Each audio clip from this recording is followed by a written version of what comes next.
se cerraron o se presentaron las listas a candidatos a diputados nacionales en la provincia de Santa Fe y se abrieron muchas polémicas, muchos debates en torno de la postura o la propuesta de cada uno. Y en ese marco, y para analizar también la realidad de la provincia, como lo hacemos desde hace bastante tiempo, charlamos con este diputado provincial, porque desde este espacio lo repetimos muchas veces, es una persona de bien, que es un representante genuino de Cambiemos en la provincia de Santa Fe, así que lo vemos como alguien realmente potable para saber lo que está pasando en Cambiemos. Así que Sergio, como siempre, muchas gracias por venir a charlar con nosotros. ¿Cómo no, Maxi? Bueno, muchas gracias. Bueno, el análisis tuyo del cierre de lista, la verdad, con muchas presiones, muchas cuestiones que se vienen resolviendo, muchos ruidos. Viste que hay, por ejemplo, un juez que no permitió que una lista completa de mujeres no pueda participar también, algunas cuestiones de Cambiemos. ¿Qué análisis estás haciendo? Bueno, sí, efectivamente me parece que, como hacía mucho tiempo, en otras oportunidades ha habido, en otras épocas de la historia política de Santa Fe, ha existido esa instancia, ¿no?, judicial, muchas veces para poder definir si una lista en definitiva podía participar o no. Me parece que, bueno, en esta oportunidad, como vos decías recién, el tema de una lista solamente integrada por mujeres, y también la situación que se da precisamente en Cambiemos, en el cual se está en estos momentos dilucidando ya en la justicia si hay dos listas o una. De todas maneras, es importante reconocer que se respete este camino, ¿no?, y estas instancias, digo, por un lado, de los tribunales o de las juntas electorales propias de cada partido, de cada sector, y siempre la posibilidad, bueno, de que existe la justicia para revisar. En el caso puntual, bueno, de Cambiemos, el conflicto que es de conocimiento público, hay impugnaciones y hay cuestiones que la Junta Electoral o los miembros de la Junta Electoral de Cambiemos han observado en el caso de una de las listas, y bueno, será la justicia la que en definitiva termine. Y en definitiva digo también, ya sea que sean dos listas o que sea una la que se presenta por Cambiemos, bueno, creo que en todos los casos acá hay un objetivo que es claro, y es que, bueno, lo vemos con las noticias en el día a día. Acá hay dos modelos de países, ¿no? Dos modelos de Argentina. ¿Así se va a plantear la campaña? ¿En dos modelos de país? Yo creo que sí, y me parece que esto se palpa en el día a día. Vemos escenas de violencia, vemos inclusive, algunas intentonas que ya sea... ¿Vos decís escena de violencia por lo de Quebracho, por ejemplo? Bueno, por ejemplo, lo que pasó ahí. ¿Actuó bien el gobierno en esa situación, digamos? ¿Hubo todo un debate si hubo un exceso o no? Depende quién lo comenta, lo analiza. La pregunta obviamente es muy buena. En cuanto a qué, el exceso obviamente que es una situación que se va a determinar a partir de, ya sea internamente o como también obviamente a partir de lo que pueda hacer la justicia, si hubo órdenes por fuera y ejecución de esa orden por fuera de lo que marca la ley y el procedimiento. Ahora, sí tenemos una cuestión de fondo, que, todo el mundo tiene derecho a protestar, y obviamente el gobierno de turno, ya sea nacional, provincial o municipal, tiene la obligación de escuchar esas protestas, siempre, aunque no esté de acuerdo, aunque no esté de acuerdo con quién está llevando a cabo una determinada marcha. Ahora, lo que no es aceptable, porque en definitiva pone en crisis los principios básicos de la democracia, es pretender imponer, ¿no?, la propia idea y en definitiva por la fuerza, ¿sí?, sobre los otros. ¿De qué manera? Interrumpiendo el tránsito. Lo que estoy de acuerdo con vos, que seguro nos vamos creo que nos vamos a poner de acuerdo todos los que nos miran del otro lado, Sergio, es el tema de que con palos y capucha me parece que no da. Ya en democracia no podemos hacerlo. Vamos a suponer que en eso creo que vamos a estar todos de acuerdo. De la provincia. Después, cómo actúa la policía, no soy especialista, bueno, es otra historia. Bien, totalmente de acuerdo. Nosotros somos oposición en la provincia. ¿Qué pasa si, porque no estamos de acuerdo con el gobierno provincial, nuestros seguidores, la gente que nos acompaña o piensa como nosotros les alentamos a que haga eso frente a la Casa de Gobierno? Obviamente que es inadmisible eso. Inadmisible.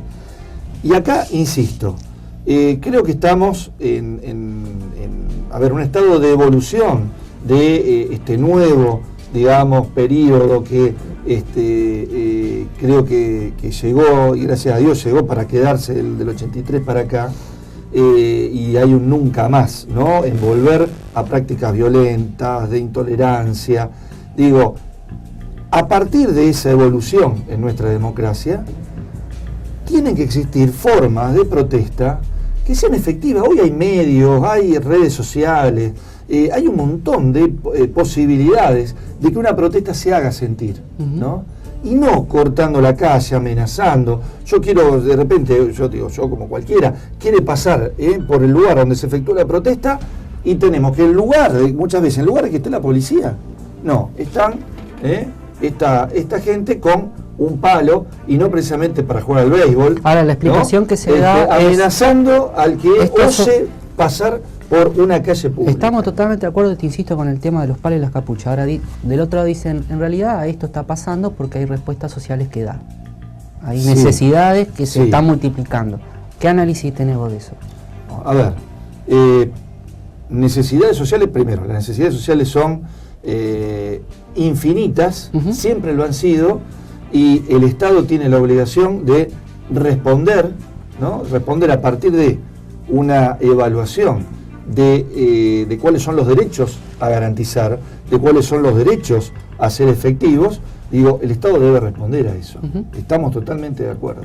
Ahora, lo que no podemos hacer, insisto, es oponer a esa, o mejor dicho, ir de la mano de esa petición, acompañarla con la violencia, ni siquiera hacia quien gobierna, sino hacia el tercero, o sea, hacia el que no tiene nada que ver, ¿no?, en esa relación de tensión o de conflicto, y obligarlo a que modifique su pauta de trabajo, que de repente se encuentra hasta inclusive corriendo peligro, ¿no?, físicamente. Entonces, me parece que esas son las cosas que hay que caminar. Así como también el gobierno actual, como todo gobierno, muchas veces tiene que tratar de entrar en sintonía con lo que reclaman determinados sectores de la sociedad. Bueno, también la gente, aquellos que reclaman, hay que empezar también a ponerse pantalones largos, ¿no?, en el ejercicio de la democracia. Sergio, contador, abogado, docente, cartomante, porque me dijiste acá que Contigiani iba a ser candidato, no sé cuánto hace, se te dio, digamos. Puedo dar un número para la quiniela si quieren, pues, la para la vespertina. Porque lo dijiste en soledad hace mucho tiempo. Así es. Y efectivamente así fue. ¿Por qué? Y bueno, porque estábamos viendo que el gobierno provincial le había comenzado a delegar, ¿no?, cierto protagonismo, y que, y darle cancha libre a Contigiani para que dijera todas las el ministro de la Producción de la barbaridades, sí, el Ministerio de Producción de la provincia, para que diga todas las barbaridades que suele decir en cuanto a que sus visiones atrasan 130, 140 años, y bueno, a ver, que lo diga un militante político está bien, que lo diga un ministro de la Producción, me parece que, así como lo va a decir en toda la campaña, durante toda la campaña, y espero también que Contigiani haga lo mismo que los ministros del gobierno de la Nación, de Macri, que aquellos que van a ser candidatos en las elecciones van a renunciar cuando se inicie la campaña. Bullrich y un par de ministros más renuncian el 14. Cano y Bursaile. El 14. Así es. De julio. Claro, cuando comienza oficialmente la campaña. Yo espero que Contigiani haga lo mismo y no haga campaña como diputado, o sea, a diputado nacional, la haga como ministro, de tal manera que empiece a, y como es tan usual en el socialismo, empiece a pretender cortar cintas de obras y de cosas que después nunca más se terminan. Usted dice que Contigeni tiene que renunciar al cargo si es candidato. Pero por supuesto. Yo creo que sí. Es más, insisto, es una muestra de coherencia que está dando el gobierno nacional y los candidatos que surgen del riñón nacional. Espero que en la provincia pase lo mismo. ¿Le preocupa que, digamos, se utilice dinero estatal para la campaña desde el punto de vista de adjudicarse obras? ¿Sabe por qué le pregunto esto? Porque el gobierno nacional está intentando, en realidad, el sistema electoral nacional, no el gobierno nacional, poner un control más sobre la campaña política. ¿De dónde sale la plata? Resumámoslo así. Bien. ¿De dónde sale la plata? Presentamos un proyecto nosotros. La ideal sería que todos den explicaciones, los de Cambiemos también, ¿no es cierto? Así es, ¿no? Pero por supuesto. ¿Eso cómo viene? ¿De dónde va a salir el dinero de la campaña? Tal vez un tema que lo meto en un lío bárbaro, pero es mucha la plata que se gasta. Y lo que usted está diciendo, bueno, un ministro que no esté en el cargo demuestra que hay una claridad. Me parece bien. Ahora, el resto, Macri yo creo que hizo una donación para que también conseguir donantes. ¿Cómo lo ve usted a ese tema? Bueno, a ver, sí hay que separar para que quede claro que una cuestión es el gasto electoral, digamos, el gasto de la elección, que viene oficial, claro, o sea, obviamente viene desde el Estado, el funcionamiento y que eso tiene que ver con las estructuras previa, durante y posterior a los comicios, tiene que ver con los espacios también que se brindan de manera gratuita y equivalente para todos los candidatos. Eso es uno, eso está en el presupuesto. Ajá. Eso está en el presupuesto. Que son esos miles de millones que se habla, la empresa que lo lleva adelante. Claro, porque eso, a ver, las elecciones obviamente no son cualquier acción, digamos, estatal, y como en este caso, una elección que comprende o incluye a todo el país, obviamente que tiene gasto. Esto yo no lo tengo que decir, cualquiera lo va a entender. ¿Estás de acuerdo con las PASO? Bueno, ahí está, esa es otra cuestión. Yo soy partidario, aunque hoy por hoy, no sé si, o ya desde hace tiempo no es algo muy bien visto, yo soy partidario de las internas dentro de los partidos. ¿Dentro de los partidos? Dentro de los partidos. Pero con la luz prendida, porque veo que los partidos... Bueno, por eso es otra cuestión. Hay una película de Olmedo, se recuerda que era todo muy chistoso ver cómo se desarrollaban las cosas. Sí, recuerdo, aparte estuvo dando vueltas un video en la época del 2015, precisamente cuando en Santa Fe los resultados finales de la elección anduvieron por caminos sinuosos. Pero a mí me parece que, y lo digo como radical, o sea, dentro del radicalismo, ha habido siempre una costumbre inveterada de que haya internas dentro del partido. Y por lo tanto digo, bueno, insisto, tal vez no es una visión mayoritaria o generalizada, pero tal vez será porque uno nunca le tuvo miedo a las internas dentro, insisto, del partido. Ahora bien, que el procedimiento electoral tiene gastos, y sí, tiene gastos, eso está claro, que se pueden limar, ¿no es cierto?, que se pueden disminuir a partir de una modificación, eliminando las PASO, por supuesto, si se elimina las PASO, obviamente que va a haber menos gastos. No es saludable que haya PASO, le pregunto esto porque hay una discusión. Algunos entienden que desde el punto de vista de la representatividad y la posibilidad de acceder a las candidaturas, las PASO permiten eso, ¿no?, que tal vez determinados candidatos que de otra manera estarían condicionados por cuestiones internas lo defina el electorado general, ¿no? Son criterios. Yo no sé si, yo creo que ha habido muy buenos representantes sin las PASO y ha habido también muy buenos representantes elegidos por el pueblo con las PASO, ¿no? ¿Cómo ve como pregunta final, cómo se van a desarrollar las elecciones hacia adelante? ¿Qué va a proponer fundamentalmente el sector que usted representa para, calculo, tener un buen resultado de medio término que lo necesita el gobierno? Así es un momento realmente que necesita. ¿Cómo lo está evaluando eso? Bueno, yo creo que me parece que va a haber dos ejes, ¿no? hay uno que es inevitable, que por más que, inclusive a veces desde tus colegas del periodismo, se dice, bueno, pero no hay que hablar ya, ¿no les parece que ya no hay que hablar del pasado? Bueno, sí, es verdad, pero obviamente que la historia argentina es un proceso continuo, quiero decir, y ver dónde estamos parados, obviamente que tiene mucho que ver de dónde venimos. Uh-huh. Independientemente de eso, que, insisto, obviamente que va a tener su correlato, porque hace 1 año y medio que asumió Macri, no es hace 10 años, ni 12 como estuvo el kirchnerismo, hace 1 año y medio que está. Entonces, digo, con esa, siempre con esa idea, ¿no es cierto?, que hace 1 año y medio que está gobernando, hay que tener en cuenta también que el gobierno, y esto es algo que lo digo casi objetivamente, si bien lo tengo y me siento en la necesidad de destacarlo, pero objetivamente, obra pública que anuncia el gobierno y anuncia tiempos y anuncia aportes, la hace. Y la hace en tiempo. Y generalmente en la mayoría de las obras públicas que viene realizando el gobierno actual, nacional, ha habido una disminución inclusive en los costos.